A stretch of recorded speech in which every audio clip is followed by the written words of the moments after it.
Yesterday, if you watched our verse of the day, I mentioned that this week we're going to be working our way through Paul's epistle to the Ephesians as part of our Alpha Daily Bible reading program.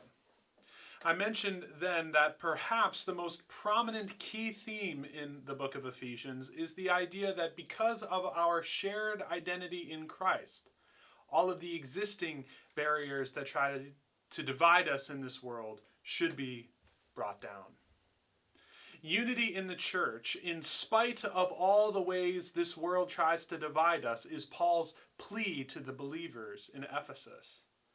But brothers and sisters, I know I don't have to tell you that we don't live in an era that is marked by unity these days. Political polarization, violence, racial tension, and ideological differences seem to define life in this country in the present age. And frankly, despite what Jesus and the Apostle Paul teaches us, the church is too often no different. We are not allowing our shared identity in Christ to transcend our differences. Most of the time, we're no different than the rest of the world. We're dragging Jesus' name through the mud and compromising our witness to his death and resurrection when we act as if there's nothing different about us than the rest of the world. The Reverend Dr. Martin Luther King Jr. once said that Sunday mornings were the most racially segregated times in the United States. And it still is.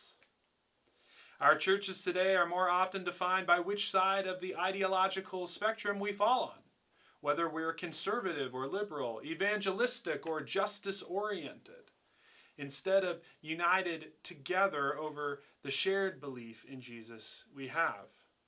We believe he is the way, the truth, and the life, and the only way to see the Father. I'm personally ashamed of the state of the American church today, and ashamed of people who claim to be followers of Jesus but don't let their identity as a Christian be the primary influence that defines what they think and believe. They let the ways of the world do it for them. Love of neighbor and even love of enemies do not mark the behavior of those who call themselves Christians today. Just look around you, see what you see in the media. In the book of Ephesians, Paul gives us a vision of what God's kingdom is supposed to look like on earth. And it should both haunt us and invigorate us. It should cause us to lament and mourn over the state of the church, but also kick us in the butt and motivate us to change. We're called to be one, to be unified together in our belief that Christ is the only thing that ought to define us. Paul says in Ephesians chapter 2, verse 14, that Christ himself is our peace, who has made the two groups one and has destroyed the barrier, the dividing wall of hostility. In the context of this passage, Paul was referring to the dividing wall separating Jews and Gentiles in the ancient world. Those who could claim to have a lineage that traces back to Abraham and those who could not. Today, we can substitute this with any of the dividing walls that the world creates for us that separates followers of Jesus now. I ask you, brothers and sisters, is your behavior, how you live, and your beliefs, what you think, influenced primarily by the life and teachings of Jesus, or are they defined by whatever news pundits and media personalities you listen to? How about this question? When someone for whom you politically disagree with states their opinion, does it stir up for you love for them or a different emotion, something else? Because if it's anything else, there's reason to believe that ultimately doesn't come from Jesus. It can't. The theologian and biblical scholar Preston Sprinkle recently shared something on social media that I would like to read to each of you, and I hope you take it to heart.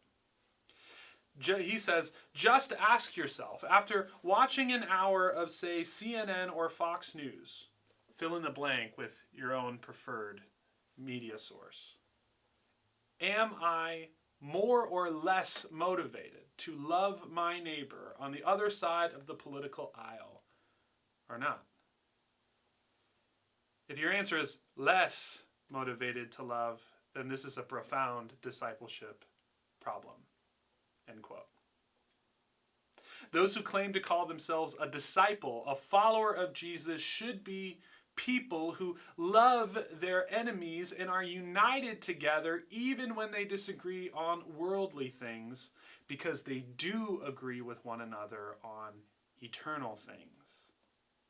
Brewster Baptist Church prides itself as a congregation that welcomes and embraces all people across the socio-political aisle and across all the dividing walls that try to separate us in this world.